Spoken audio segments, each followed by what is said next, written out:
ٹوٹے، مدینے جانے کا کچھ انتظام ہو جائے، مدینے جانے کا کچھ انتظام ہو جائے، میرے خدا میرا اتنا سا کام ہو جائے، قسم خدا کہ خدا کا حبیب ہو جائے، قسم خدا کہ خدا کا حبیب ہو جائے، جسے نبی کی غلامی نصیب ہو جائے، جسے نبی کی غلامی نصیب ہو جائے، میں جب بھی جاؤں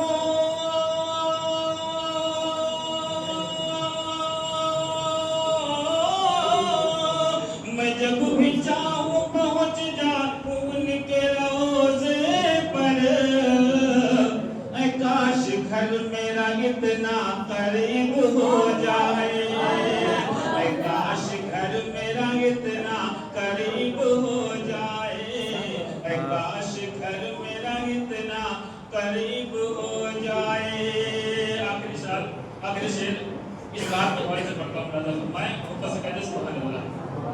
حضور میرا مقدر جگا دیا جائے، حضور میرا مقدر جگا دیا جائے، مجھے بھی گنبد خضرا دکھا دیا جائے، مجھے بھی گنبد خضرا دکھا دیا جائے، اگر جدید کے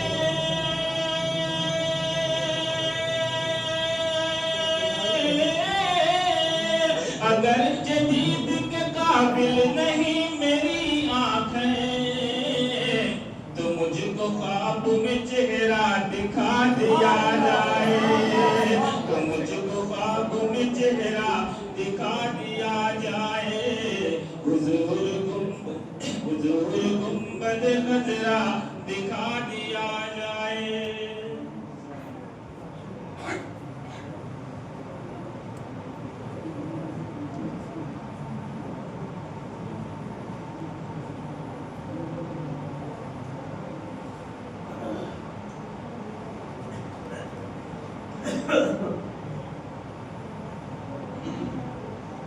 السلام علیکم ورحمۃ اللہ وبرکاتہ۔ من علینا رحمۃ اللہ محمد ایدہ بیدہ ایدنا بحمدہ ارسلہ مبشرا وارسلہ مبجدا صلوا علیہ وآلہ صلوا علیہ سرمدا صلاۃ و سلام علیک یا رسول اللہ صلی اللہ تعالی علیہ وسلم۔ اعوذ باللہ من الشیطان الرجیم، بسم اللہ الرحمن الرحیم۔ انا انزلناه فی لیلۃ القدر، صدق اللہ العلی العظیم وصدق رسولہ النبی الامین الکریم الرؤوف الرحیم، ونحن علی ذلک لمن الشاہدین والشاکرین والحمد للہ رب العالمین۔ عقیدت اور محبت کے ساتھ مرکز عقیدت صاحب قرآن حضور رحمۃ للعالمین صلی اللہ علیہ وسلم کی بارگاہ مقدس میں درود شریف پڑھیں۔ اللہم صلی علی سیدنا شیخنا حبیبنا مولانا محمد بارک وسلم صلاۃ و سلام علیک یا رسول اللہ صلی اللہ تعالی علیہ وسلم۔ حضرات، آج کی یہ مبارک پاکیزہ تقریب اور اس کے ساتھ ساتھ یہ مبارک گھڑی جسے شب قدر کہا جاتا ہے، بفضلہ تعالیٰ قرآن مقدس کی تکمیل ہوئی ہے، اس حوالے سے کہ ہم 27 دن تک قرآن مقدس کو تسلسل کے ساتھ بالتدریج ہم نے سنا ہے، اور یہ سننا میرے نبی علیہ الصلوۃ والسلام کے فرمان کے مطابق نبی فرماتے ہیں رمضان کے مہینے میں روح القدس کا نزول ہوتا، روح القدس سے مراد حضرت جبریل امین تشریف لاتے تھے، اور پورے رمضان میں ان سے قرآن مقدس سنا کرتا تھا اور میں سنایا کرتا تھا۔ مطلب نبی فرماتے ہیں قرآن سننا بھی اور سنانا دونوں میری سنت ہے، کبھی جبریل مجھے سناتے میں سنتا اور کبھی میں سناتا جبریل سنتے تھے۔ یہ میرے نبی علیہ الصلوۃ والسلام نے فرمایا، اور قرآن مقدس کی جو آیت میں نے پڑھی ہے پوری سورہ اسی شب قدر کے حوالے سے ہے، لیکن میں نے اس کا پہلا جز پڑھا ہے۔ اللہ نے فرمایا آسمانی دنیا سے زمینی دنیا میں یک بارگی جو قرآن مقدس نازل ہوا ہے وہ شب قدر میں نازل ہوا ہے۔ اس طرح تو بالتدریج کبھی مکے میں، کبھی مدینے میں، کبھی کہاں، کبھی طائف میں، الگ الگ جگہ پر قرآن نازل ہوتا رہا ضرورت کے مطابق، لیکن آسمانی دنیا سے بیک وقت ایک بارگی جو پورا قرآن لوح محفوظ سے زمین پر آیا ہے وہ اسی رات میں آیا ہے۔ اور اللہ فرماتا ہے شہر رمضان الذی انزل فیہ القرآن، میں نے قرآن کو رمضان میں نازل کیا، لیکن یہاں بات اللہ تعالیٰ نے تھوڑی سی مجمل رکھی۔ قرآن کو نازل کیا رمضان کے مہینے میں، لیکن کب، کون سا دن تھا، کون سی تاریخ تھی، کون سا روزہ تھا، تو اللہ نے پھر 30ویں پارے میں اس کی وضاحت فرمائی، اِنَّا أَنزَلْنَاهُ فِي لَيْلَةِ الْقَدْرِ، ہم نے اس کو نازل فرمایا ہے لیلۃ القدر میں، یعنی قدر کی رات میں قرآن مقدس کو نازل کیا ہے۔ جیسا کہ قدر کی رات کے حوالے سے حدیث میں علماء کے ائمہ کے بیان میں کہ یہ بہت پاکیزہ رات ہے، اور اسی میں آگے فرمایا گیا خیر من الف شہر، یہی نقطہ اور یہی آیت قابل غور ہے، خیر من الف شہر۔ اللہ نے یہ کیوں فرمایا خیر من الف شہر، 1000 مہینوں کے برابر، 1000 مہینوں سے بہتر یہ رات ہے؟ اس کی وجہ کیا تھی، اس کا سبب کیا تھا، کیا ریزن تھا اللہ کو یہ کہنے کی کہ 1000 مہینے سے، اچھا 1000 کی جگہ لاکھ بھی کہہ سکتا تھا اللہ، اس لیے کہ وہ اختیار کل رکھتا ہے، لیکن اس نے 1000 کہا، 500 نہیں کہا، 200 نہیں، 400 نہیں کہا، لیکن خیر من الف شہر، 1000 مہینے سے بہتر یہ رات ہے۔ اس کی وجہ کیا تھی؟ وجہ یہ تھی کہ ایک موقع پر اللہ کے نبی علیہ السلام نے فرمایا کہ پہلے کی جو امتیں تھیں، اگلی امتیں، ان کی عمریں کسی کی 15 سال، 1500 سال، کسی کی 1000 سال، کسی کی 1100 سال، تو مطلب کہ لمبی عمریں ہوا کرتی تھی۔ تو نبی علیہ السلام جب یہ بات بیان کر رہے تھے تو صحابہ بیٹھے تھے، سوال کیا یا رسول اللہ، جب ان کی عمر 1500 سال تھی تو انہیں عبادت کا موقع بھی 1500 سال کا ملا، جن کی عمر 1000 سال کی تھی اسے عبادت کا موقع بھی 1000 سال کا ملا، تو اس کا مطلب یہ ہوا کہ وہ امتیں جو اگلی تھیں وہ عبادت میں ہم سے آگے نکلی ہوئی۔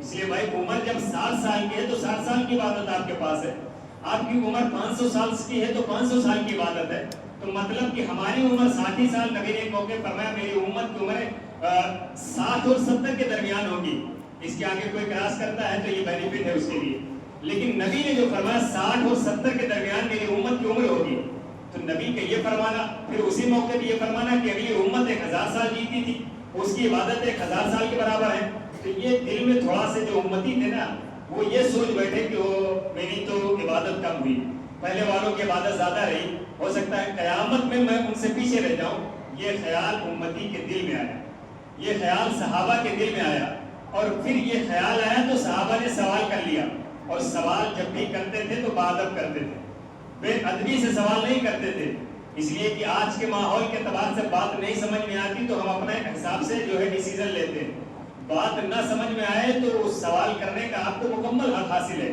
جس نے جو بات کہی ہے وہ بات اسی سے پوچھی جائے، بات ساجد نے بیان کی، قاری صاحب ذمہ دار نہیں ہے، آپ کی ذمہ دار نہیں، بات میں نے کہی میں ذمہ دار ہوں، آپ مجھ سے سوال کریے۔ تو صحابہ نے جب کہا کہ یا رسول اللہ 1500 سال کی عبادت اور یہاں ہم لوگ 60-70 کے درمیان، تو ہماری عبادت کم ہوگی، تو نبی نے کہا بات تو صحیح ہے۔ جب یہ خطرہ، یہ جو ہے کیا کہتے ہیں خدشہ نبی کے دل میں پیدا ہوا تو اللہ نے حضرت جبریل کو کہا جاؤ اللہ کے محبوب کو یہ پیغام سناؤ کہ محبوب نہ تمہیں فکر کرنے کی ضرورت ہے اور نہ تمہاری امت کو فکر کرنے کی ضرورت ہے۔ کہا مطلب یہ ہے کہ میں ایک ایسی رات تمہاری امت کو عطا کروں گا کہ اگر اس رات میں اللہ کی رضا کے لیے وہ عبادت کر لے تو 1000 مہینوں کی عبادت سے بہتر ہے۔ وہ کون سی رات ہے؟ پھر اللہ نے یہی آیت، یہی سورہ نازل کی جسے سورۃ القدر کہا جاتا ہے، اس میں کہ کچھ حصے مدنی ہیں، کچھ حصے مکی ہیں، تو ضرورت کے اعتبار سے قرآن نازل ہوتا رہا اور ضرورت کے اعتبار سے قرآن دنیا میں پھیلتا رہا۔ یہ قرآن جب سمجھ جاتا ہے اور بالکل سمٹتا ہے تو کسی حافظ کے سینے میں آ کے بس جاتا ہے، اگر اسے سمیٹا جائے تو حافظ کے سینے بستا ہے، لیکن جب اسے کھول دیا جائے تو اللہ فرماتا ہے کہ میں اسے کسی پہاڑ پر نازل کرتا تو پہاڑ اس کی خشیت سے ریزہ ریزہ ہو جاتا، یعنی وہ پہاڑ جو ہے وہ کنکریٹ میں بدل جاتا۔ اللہ کہتا میں اس کو اگر نازل کرتا کسی پہاڑ پر، لیکن میں نے اپنے محبوب پر نازل کیا، نازل کرنے سے پہلے ان کے سینے کو مضبوط کیا ہے، پھر اس کے بعد نازل کیا. جب پہلی وحی نبی پر نازل ہوئی تھی اقرأ بسم ربک الذی خلق، تو بتایا جاتا ہے نبی جب اپنی جوزہ محترمہ ہم سب کی ماں حضرت خدیجہ کے پاس پہنچے تو روگٹے کھڑے تھے. جب کیفیت کا عالم یہ تھا کہ آپ شرابور پسینے سے تھے اور دوسری طرف ٹھنڈ کا بھی احساس. اب اس کے بعد جب نبی پہنچے تو کہا زملونی، مجھے چادر اڑا دو. پوچھا حضرت خدیجہ ہوا کیا؟ کہا آسمانی دنیا سے اللہ کا کلام نازل ہوا. تو اتنی خراب کنڈیشن ہوئی تھی جب قرآن پہلی مرتبہ نازل ہوا، پھر اللہ نے تسکین نازل فرمائی. اور جب تسکین نازل فرمائی تب اس کے بعد نبی پر بالتدریج قرآن اترتا رہا، اور پھر یہ قرآن نبی کے سینے میں محفوظ ہوتا رہا، اور پھر یہ قرآن نبی کے سینے سے ٹرانسفر ہو کر کے صحابہ تک گیا، اور صحابہ کے بعد ائمہ تابعین تک آیا، تابعین سے مجتہدین تک آیا، اور مجتہدین سے صالحین تک آیا، اور پھر صالحین سے یہی قرآن مقدس پوری دنیا میں پھیلا. انہیں حافظ قرآن کہا جاتا ہے. بڑے مرتبے حافظ قرآن کے ہیں، بے پناہ مراتب ہیں. وہ ایک الگ موضوع ہے کہ حافظ کے مرتبے کیا ہیں، لیکن جو یہ تراویح کا موقع ہے، یہ 27 دن کی محنت، میں کہتا ہوں آپ میں سے کوئی آدمی ہو مصلی پہ کھڑے ہونے کمال کی بات ہے. مصلی پہ کھڑا ہونا بڑا کمال ہے، بڑی ہمت چاہیے. اور اس کے بعد مصلی پہ کھڑے ہو کر تقریر کرنا آسان ہے، لیکن قرآن سنانا آسان نہیں. تقریر میں آپ اگر بھٹک گئے تو آپ کو کوئی لقمہ نہیں دے گا، بعد میں رجوع کر سکتے ہیں آپ. لیکن قرآن میں آپ اگر بھٹک گئے تو نماز بھی باطل ہو جائے گی، اور اس کے ساتھ ساتھ کچھ ایسے مقامات ہیں جہاں پر آپ پر بھی توبہ لازم، امام پر بھی، مقتدی پر بھی توبہ لازم ہو جائے. ایسے مقامات ہیں. اور قرآن مقدس کا حق اسی کو حاصل ہے جو صحت کے ساتھ، مخارج کے ساتھ پڑھتا ہے. سب آدمی سوچے ہم امام بن جائیں، سب سوچیں کہ ہم تراویح پڑھا لیں، تو نہیں پڑھا سکتے. اس لیے قرآن نے خود فرمایا ہے کہ تم مجھے اس طریقے سے پڑھو کہ جیسے تم اپنی آواز سے کسی چیز کو گنگناتے ہو تو لوگوں کو جادو محسوس ہوتا ہے، سحر محسوس ہوتا ہے. قرآن ایسے پڑھو کہ اپنی آواز سے مزین کر دو، سننے والوں کو یہ محسوس ہو کہ کوئی کلام پڑھا جا رہا ہے، تاکہ اس کے دل میں سرور پیدا ہو. زینوا القرآن باصواتکم، قرآن کو اپنی آواز سے خوب مزین کرو. ہمیں امام بننا ہے تو قرآن صحیح کرنا ہے، ہمیں اپنی نماز پڑھنی ہے تب بھی قرآن صحیح کرنا ہے. ورنہ لوگ آئے کھڑے ہوئے، پتہ ہی نہیں 7 سال ہو گئے ان کی عمر، آج بھی نماز صحیح نہیں ہو رہی ہے نا. ایک قرآن کی آیت ہے جسے کہا جاتا ہے اذا جاء نصر اللہ، ہے نا. اگر ہم اس کو پڑھ دیں اذا جاء نصر اللہ، آپ دیکھیں فرق کیا ہے. الفاظ ویسے ہی ادا ہو رہے ہیں لیکن تھوڑے سے زبان کے استعمال کا فرق ہے. اذا جاء نصر اللہ، ہم نے پڑھا اذا کوئی مطلب نہیں، یہ محمل لفظ ہو گیا، اور اسی کو اذا پڑھ دیا تو اس کا معنی ہوا جب، اور جاء کا محمل لفظ ہوگا. جب اس کو ہم نے جیم ادا کیا تو اس کا لفظ ہوا آیا. جاء کے معنی ہوتے ہیں آنے کے. نصر اللہ، جب ہم نے سواد سے پڑھا نون سواد رے نصر اللہ تو اس کا معنی ہوا مدد. اور اسی کو ہم اگر پڑھ دیں نصر اللہ سین سے تو اس کا معنی ہو گیا گن. تب فرق دیکھیے تھوڑا سا، سواد اور سین کا فرق یہ ہوا اذا جاء نصر اللہ، جب کہ اللہ کی طرف سے مدد آئی. اور جب آپ نے کہا اذا جاء نصر اللہ تو مطلب ہوا جب اللہ کی طرف سے گد آیا. اور جب آپ دوران نماز یہ پڑھ دیں کہ جب اللہ کی طرف سے گد آیا تو یہ کفر ہو گیا. اب یہاں آپ پر بھی توبہ لازم ہے اور مقتدی پر بھی توبہ لازم ہے، اتنا فرق ہے. اور اس کے بعد نشر اللہ پڑھ دیا تو نشر کا معنی ہوتا پھیلانے کے. جب اللہ کی طرف سے پھیلانا آیا کوئی مطلب ہی نہیں ہوا. سمجھے آپ؟ تو قرآن بہت جو ہے بہت محنت سے یاد کرنے کی چیز ہے اور بہت محنت سے سیکھنے کی چیز ہے. تو لہذا جو حفاظ قرآن جو پڑھتے ہیں اللہ کا کلام، وہ بہت محنت کے بعد یہ مقام حاصل ہوتا ہے. لیکن اللہ تعالیٰ نے یہ اعجاز بخشا ہے، قرآن مقدس کے حوالے سے دنیا کی تمام کتابیں ایک طرف کر دی گئی، تحریف ہوئی، تبدیل ہوئی، معنی بدلے گئے، الفاظ بدلے گئے، متن بدلا گیا. لیکن اللہ کہتا اللہ تبدیل کلمات اللہ، اللہ کا جو کلام ہے اسے کوئی بدل نہیں سکتا ہے. توریت بھی تو اللہ کا کلام تھا، زبور بھی تو تھا، انجیل بھی، یہ سارے اللہ کے کلام تھے، لیکن سب بدل گئے. اس کی وجہ یہ تھی کہ اللہ نے یہ نہیں کہا تھا کہ ہم اس کی عبادت کریں، یہ نہیں کہا تھا اللہ نے. لیکن جب قرآن نازل کیا اللہ نے تو کہا اب کوئی دنیا میں کوئی بندہ، کوئی مخلوق یہ کلام نہ مٹا سکتی ہے نہ تبدیل کر سکتی ہے. وجہ بھی بیان کری، اس لیے نحنو نزلنا الذکر وَإِنَّا لَهُ لَحَافِظُونَ، اللہ کہتا ہے نحنو ہم نے اسے نازل کیا ہے اس ذکر کو اور ہم ہی اس کی حفاظت کریں گے. جس کا محافظ رب کعبہ اس کو مٹائے کون بھلا. باقی تھا اور باقی سدا قرآن رہے گا انشاءاللہ. باقی تھا اور باقی سدا قرآن رہے گا انشاءاللہ. رحمت عالم کا ہر دم فیضان رہے گا انشاءاللہ. تو یہ قرآن مقدس ہے, یہ ہمیشہ باقی رہے گا اور ان حفاظ کرام کے توسل سے باقی رہے گا. اس لیے اللہ نے ان کے سینوں کو مضبوط کیا ہے. تو ظاہر کی بات ہے جب اتنی محنت کرتے ہیں, سال میں ایک بار ان کے مدد کرنے کا موقع بھی ملتا ہے ہمیں, سال میں ایک مرتبہ رمضان شریف میں ہم اپنی جیب خاص سے نہ صدقہ نہ فطرہ نہ زکات. آپ یہ سوچیں کہ ہم حافظ جی کو صدقہ زکات فطرہ نکال کر کے چندے میں دیتے ہیں تو یہ جائز نہیں ہے. ہاں یہ الگ بات ہے, چھپ کے چوری سے آپ کرنے کے تو آپ کا دل نہیں انسان دیکھتا ہے, لیکن اللہ ضرور دیکھتا ہے نا. اور اللہ جو دیکھتا ہے تو پھر اس پہ اس کی گرفت بہت سخت ہوتی ہے. تو جیب خاص سے اپنی جائز کمائی سے, محنت کی کمائی سے ان حفاظ کرام کی مدد کرنی چاہیے. اس لیے سال میں ایک مرتبہ ہم دیتے ہیں, بس اس کے بعد ہمارا جیب بند ہے, ہمارا کلوز ہو جاتا ہے معاملہ. تو جو دیتے ہیں آپ, اچھا آپ نے نذرانہ دیا, اللہ قبول کرے گا, اس لیے کہ یہ نذرانہ آپ نے اپنی طرف سے دیا ہے. لیکن آپ کو نذرانے سے پہلے یہ جو مسجد ہے, مسجد کے حوالے سے جب بات باہر ہوتی ہے کہ بھائی صاحب مولا کی مسجد میں امام صاحب کو کتنا دیا گیا, تو پتہ چلتا ہے کتنا دیا گیا. میں بتاؤں میں کتنا دیا گیا, اتنا دیا گیا, فلاں گاؤں میں اتنا دیا گیا. تو اس سے کیا پتہ چلتا ہے کہ وہاں کے لوگ زیادہ سخی ہیں اس لیے زیادہ انہوں نے دیا, یہاں کے لوگ تھوڑا بخیل ہیں اس لیے زیادہ کم دیا انہوں نے. اور اللہ فرماتا البخیل بعید من الجنہ قریب من النار.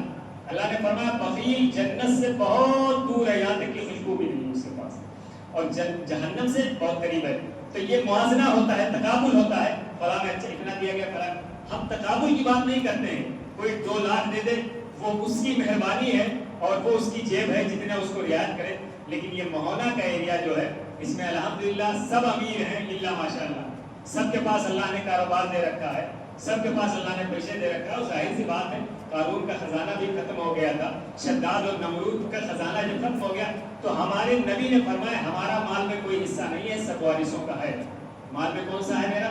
نبی فرماتے ہیں جس کو آپ نے پہنا, جس کو آپ نے کھایا اور جس کو آپ نے آگے بھیجا وہی آپ کا ہے.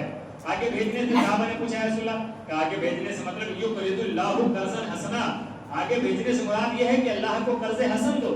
اچھا یہ بتائیے انسان, اللہ نے دیکھیے قرآن کا فطری تقاضا انسان کے مطابق پیش کیا ہے. اگر انسان سے کوئی کہے کہ تم مجھے 20,000 روپے دے دو, اگر وہ یہ کہہ دے کہ میں قرض کے طور پہ لے رہا ہوں, تو دینے والا یہ امید رکھے گا کہ یہ مجھے ریٹرن ملے گا, یہ مجھے واپس ملے گا. کیوں؟ اس لیے کہ قرض دے رہا ہے. لیکن کوئی کہہ دے کہ مجھے 20,000 دے دیجئے اور پھر آپ یہ نہ کہیں کہ یہ قرض ہے یا میں اس کو لوٹاؤں گا, تو ظاہر سی بات ہے سامنے والا دینے سے گریز کرے گا, بھاگے گا. لیکن جب آپ کہیں کہ بطور قرض مجھے 20,000 دو, تو یہ امید ہوگی کہ وہ ریٹرن آپ کو دے گا, تب آپ قرض دے رہے ہیں. اللہ بھی انسان کے فطرت کے مطابق بات کر رہا. اللہ کو کیا مطلب ہے؟ اللہ کہتا نہیں تو مجھے دو, میں قرض کیوں لوں گا, اس لیے میں حاکم ہوں, میں دنیا کا پیدا کرنے والا ہوں, مجھے قرض کی ضرورت نہیں ہے, میں قرض نہیں لیتا ہوں. لیکن اللہ کیا کہتا ہے یقرض اللہ قرضا حسنا, اللہ کہتے ہیں تم مجھے قرض حسن دو. قرض کا مطلب یہ ہوا کہ انسان کا فطری تقاضا یہ ہے کہ جب قرض لوں گا تو ریٹرن بھی آئے گا. اللہ بھی یہی کہہ رہا ہے کہ تم مجھے قرض دو, میں انشاءاللہ تمہیں بھی ریٹرن دوں گا. پھر اللہ کہتا ہے تم جسے قرض دو گے اس سے اگر زیادتی کے طور پر لوگے تو وہ سود ہوگا, وہ بیاض, اور بیاض حرام ہے. اور لیکن اللہ کیا کہہ رہا ہے میں تمہیں ریٹرن کروں گا تو 70 گنا زیادہ ریٹرن کروں گا, 70 گنا زیادہ. تو ہم نے 10 دیا, 20 دیا, 40 دیا, 50 دیا. دینے والے تو اللہ کی ذات ہے. ایک کوڑی, ایک گنجا, ایک نابینا, یہ کہانی نہیں ہے, یہ حدیث شریف ہے. ان تینوں کا اللہ نے امتحان لیا اور 3 میں سے صرف نابینا پاس ہوا تھا, کوڑی بھی فیل ہو گیا تھا, گنجا بھی فیل ہو گیا. 3 کا امتحان لیا تھا. ٹھیک, یہ تعمیر ادب میں بھی یہ قصہ پڑھایا گیا. ٹھیک, لیکن یہ حدیث شریف ہے. ایسے ہی ایک صحابی تھے جن کا نام میں نہیں ذکر کروں گا اس لیے اختلاف ہے. وہ نبی کی بارگاہ میں کہا یا رسول اللہ میں بہت غریب آدمی ہوں, مجھے دعا کریں آپ دولت ہو جائے تھوڑی سی, سب دولت دعا چاہتے ہیں. نبی نے کہا جس حالت میں تو ہے نا اسی حالت میں بہتر ہے تیرے لیے. اس نے کہا نہیں یا رسول اللہ خرچہ بہت ہے, تھوڑا آپ دعا کریں. ظاہر سی بات ہے نبی دعا کریں تو نبی کی دعا تو قبول ہونی ہے, اس لیے کہ اجابت نے چھپ کر گلے سے لگایا وہی ناز سے جب دعائے محمد, یعنی نبی کی دعا جب نکلتی ہے تو اجابت جو ہے وہ نزاکت کے ساتھ اٹھا لیتی ہے اسے. نبی کی دعا کو دعا کر دیا, نبی نے کہا کہ اللہ تیری برکت دے. اچھا کوئی اتنا امیر ہوا کہ مدینے شہر میں اس کی بکریاں باندھنے کی کوئی جگہ نہیں، پھر شہر سے باہر نکل گیا جنگل میں، تمام بکریاں تمام ریوڑ ہو گئے۔ اس کے بعد نبی نے ایک دن کہا کہ سنو کو پھلا آیا تھا دعا کرانے کے لیے، صحابہ کو بھیجا، حضرت بلال کو بھیجا، کہا جاؤ اس سے زکات دے۔ اچھا حضرت بلال پہنچے اور کہا نبی نے زکات کا حکم دیا ہے، تمہارے پاس دولت ہو گئی، تم لائق زکات ہو، صاحب استطاعت ہو، زکات ہو۔ تو اس نے کیا کہا جیسے آج کے سیب کہتے ہیں، ٹھیک ہے میں ملتا ہوں، کل ملتا ہوں، پرسوں ملتا ہوں، اچھا پرسوں آ جانا لے لینا۔ اس نے بھی یہی جملہ دہرایا، ٹھیک ہے میں نبی سے مل لیتا ہوں۔ یہ زکات کیا ہے؟ یہ تو جزیہ ہے، یہ تو ٹیکس ہے۔ یہ بلال کے سامنے بات کی، حضرت بلال کے سامنے۔ اچھا حضرت بلال وہ سچے لوگ تھے، سچی بات کرتے تھے، چاپلوسی نہیں کرتے، سیدھے جا کے نبی کے بارگاہ میں کوئی چاپلوسی نہیں، کوئی چوچرا نہیں، کہا یا رسول اللہ میں نے کہا، لیکن اس نے کہا یہ جزیہ ہے، یہ ٹیکس ہے۔ نبی نے کہا ہلاک ہو گیا وہ، برباد ہو گیا وہ، یہ جملہ تھا۔ کچھ دن بعد نبی کے دور میں وہ آیا زکات لے کر کے۔ اچھا بعد میں جب تنہائی میں بیٹھا تو اس نے سوچا یار دیا تو اللہ نے ہے اور رسول کی دعا سے دیا ہے، تو رسول نے جب مانگا ہے تو دینا چاہیے۔ اس نے سوچا زکات نکالا، حساب کتاب کر کے لے گیا نبی کے بارے میں، کا حضور یہ زکات کے پیسے ہیں۔ نبی نے کہا نہیں قبول ہے، لے جا واپس جا۔ وہ چلا گیا واپس۔ پھر کچھ دن گزرنے کے بعد پھر آیا کہ رسول اللہ زکات پیسے، کہا نہیں قبول ہے، واپس جا، اللہ کو قبول ہی نہیں تیرا پیسہ۔ کچھ دن بعد صدیق اکبر کا زمانہ آیا، پیسے لے کر کے آیا، کہا نبی نے نہیں قبول کیا تھا، ابو بکر آپ قبول کر لیں۔ حضرت ابو بکر نے فرمایا جسے نبی نہ قبول کرے اسے ابو بکر نہیں قبول کر سکتا، نکل جائے یہاں سے۔ یہ بھی دور ختم ہوا ابو بکر صدیق کا رضی اللہ عنہ۔ حضرت عمر کا دور آیا، جلالی آدمی ان کے درمیان آیا، کہا عمر صدیق نے نہیں قبول کیا، ابو بکر نے نہیں کیا، نبی نے نہیں کیا، آپ تو قبول کر لیں، یہ زکات کا پیسہ بہت زیادہ اکٹھا ہو گیا ہے۔ حضرت عمر نے کہا آج تو آیا ہے، دوبارہ مت آنا ورنہ تیری گردن پر سر تیرا نہیں ہے۔ وجہ جسے میرا ابو بکر نہ قبول کرے، جسے میرا نبی نہ قبول کرے، عمر نہیں قبول کر سکتا، نکل جا۔ عثمان غنی کا دور آیا، عثمان غنی نے دھتکار دیا، یہاں تک کہ آخری وقت تک وہ زکات لے کے پورے شہر میں گھومتا رہا، زکات اس کی قبول نہیں کی گئی، اور آخر میں غربت کے عالم میں اس کا انتقال ہوا۔ تو کہنے کا مطلب یہ ہوا کہ اللہ تعالیٰ جس سے اپنی رسی کو ٹائٹ کر لیتا ہے پھر اسے بچنے کی امید نہیں، لہذا محنت کریں، اور محنت کے ساتھ ساتھ کوئی ضروری نہیں ہے کہ آپ غریب ہیں تو آپ جو ہے فکر مند رہیں۔ نبی فرماتے ہیں میں غریبوں میں پیدا ہوا ہوں، اور غریبوں میں ہی جو ہے میں قیامت کے دن اٹھایا جاؤں گا، اور جنت میں غریبوں کے ساتھ ہی میں جاؤں گا۔ لہذا غریبوں کو اپنی غربت پہ فخر کرنا چاہیے، امیروں کو اپنی امیری پہ فخر نہیں کرنا چاہیے، غریبوں کے غربت پہ فخر کرو۔ اس لیے کہ نبی فرماتے ہیں الفقر فخری، فقر جو ہے یہ میرا فخر ہے۔ تو لہذا آپ حضرات حفاظ کرام کی مدد کریں، علماء کرام کی مدد کریں، یہ محنت کر کے کئی سال مسلسل قرآن سینے میں رکھ کے جب تراویح کے لیے کھڑے ہوتے ہیں تو پھر اللہ کا بھی خیال، رسول اللہ کا بھی خیال، جماعت کا بھی خیال، پارے کا بھی خیال، سجدوں کا بھی خیال، اور بھولنا ہے پھر اس کے بعد آگے تراویح میں رکعت کا بھی خیال، یہ ساری چیزیں اکٹھا ہوتی ہیں تو آپ سوچیے کتنا پریشرائز ہوتا ہے وقت۔ لیکن آج کے دن ان کے لیے بھی خوشی کا موقع ہے، آپ کے لیے بھی خوشی کا موقع ہے۔ اور دوسری چیز یہ لیلۃ القدر ہے، آپ 100 20 روپے دیں ان کو، مسافہ کریں ان سے، اللہ اسے قبول کرے۔ لیکن جب آپ کبھی چندہ کیا جائے آپ سے تو اس وقت بھی آپ اس چندے میں شامل ہوا کریں۔ یہ جو طریقہ ہے یہ ہمارا یہ اپنا ہے، اپنے طرف سے ہم دے رہے ہیں، محبتاً تحفتاً ہم دے رہے ہیں، لیکن جو چندے کے طور پر دیں گے تو جب تقابل ہوگا تو تقابل میں ہمارا بھی نام کہیں نہ کہیں درج ہوگا کہ ہاں مہونا کی مسجد میں بھی الحمدللہ اتنا دیا گیا۔ اللہ کا کرم یہ ہے کہ ہمارے حافظ صاحب حضرت حافظ قاری مولانا میراث صاحب کو 51,000 روپیہ دیا گیا ہے ادھر کمیٹی کی طرف سے، یہ بہت بڑی بات ہے۔ اور پھر ہمارے سامع کی حیثیت سے حافظ فرقان رہے، یا سامع کی حیثیت سے، یا مؤذن کی حیثیت سے، آپ کی خادم خدمت گزار کی حیثیت سے رہے، لیکن مسجد کا خادم بھی بہت بڑا ہوتا ہے، بہت بڑا ہوتا ہے، کوئی اسے حقیر نہ سمجھے۔ ان کو بھی اللہ کے کرم سے کمیٹی کی طرف سے جو بھی دیا گیا وہ 21,000 کے تقریباً نذرانے کے طور پر دیا گیا ہے۔ تو بہت بڑی بات ہے، اتنی رقم کو اکٹھا کرنا، یہ سب آپ کی چاہت، آپ کی محبت اور آپ کے شامل ہونے سے ہے۔ سب شامل ہوئے اس میں، اور انشاءاللہ آج اتنا ہوا ہے، آنے والے ٹائم میں انشاءاللہ اس سے زیادہ کی کوشش کی جائے، اس لیے کہ ہم نے دیکھا جہاں جہاں چوراہے کی مسجدیں ہیں، اب جگدیش پور لے لیجیے، جعفر گنج لے لیجیے، جگدیش پور میں دونوں مسجدوں کو لے لیجیے، اس میں پورا مکمل ایک پیٹی جاتا ہے حافظ صاحب، سمجھ رہے ہیں آپ؟ تو میں یہ نہیں کہتا ہوں کہ آپ بھی ایک پیٹی دیں، لیکن قریب پہنچنے کی کوشش کریں۔ انشاءاللہ جب پہنچیں گے آپ قریب تو اللہ تعالیٰ، وہ تو کہتا ہے نا میں تو اپنے بندوں سے دیتا ہوں تو دیتا بھی ہوں، بس شرط یہ ہے کہ حضرت رابعہ بصریہ جیسا عقیدہ ہونا چاہیے۔ ایک سیب دیا حضرت رابعہ بصریہ نے، کسی نے لا کر کے حضرت رابعہ بصریہ کو 9 سیب واپس کیا. حضرت رابعہ نے کہا ٹھیک ہے یہ 9 سیب لے کر کے آئے ہو، یہ میرا نہیں ہے، سمجھ لیں یہ میرا نہیں ہے. اس نے کہا نہیں یہ بادشاہ نے آپ ہی کے لیے بھیجا ہے، 9 سیب آپ ہی کا ہے. رابعہ بصریہ کہتے ہیں نہ میرا نہیں ہو سکتا. کہا کیوں؟ اس لیے میں نے خدا کی راہ میں 1 دیا تھا اور اللہ نے کہا ہے کہ تم میرے راہ میں 1 خرچ کرو گے میں 10 دوں گا. اس کا مطلب کہ 9 ہے تو یہ میرا نہیں کسی اور کا، اس کو لے جا. جب اتنا کہا تو اس نے کہا رابعہ ہے تو تمہارا لیکن میں نے 1 سیب چوری کر لیا. کہا بات سچی جو ہے وہ بتاؤ. کہا سیب اتنا خوبصورت تھا کہ 1 میں نے نکال کے رکھ لیا ہے، باقی بادشاہ نے تو 10 ہی بھجوایا تھا تمہارے لیے. تو یہ عقیدہ دیکھیے کہ اگر بادشاہ ہو یا کوئی ہو اللہ دے گا تو وہ 10 ہی دے گا 1 کے بدلے میں. تو لہذا خدا کے بارگاہ میں اس رات میں توبہ بھی کریں. اور یہ 1000 شہر ہے، ٹھیک ہے، یعنی 1000 مہینوں سے بہتر ہے. اس لیے آپ خدا سے گزارش ہے کہ عبادت بھی کریں. رات بھر آپ کو موقع ہے نعت پڑھیں اور مسائل سیکھیں، فقہ کے مسائل سیکھیں، نماز کے مسائل سیکھیں، اور جو چیز نہیں معلوم ہے وہ حافظ صاحب سے معلوم کریں. انشاءاللہ تعالیٰ آپ کی عبادت میں نکھار پیدا ہوگا. اور قرآن مقدس کے فرمان کے مطابق لا تبدیل لکلمۃ اللہ، اللہ کے کلام کو کوئی تبدیل نہیں کر سکتا ہے. اور دنیا کے تمام حافظ انتقال کر جائیں لیکن اللہ کا کلام ویسے ہی محفوظ کا محفوظ رہے گا، آج نہیں بلکہ قیامت تک رہے گا. اس لیے کہ جو زمین پر ہے وہی لوح محفوظ میں لکھا ہوا ہے. وما علینا الا البلاغ. السلام علیکم.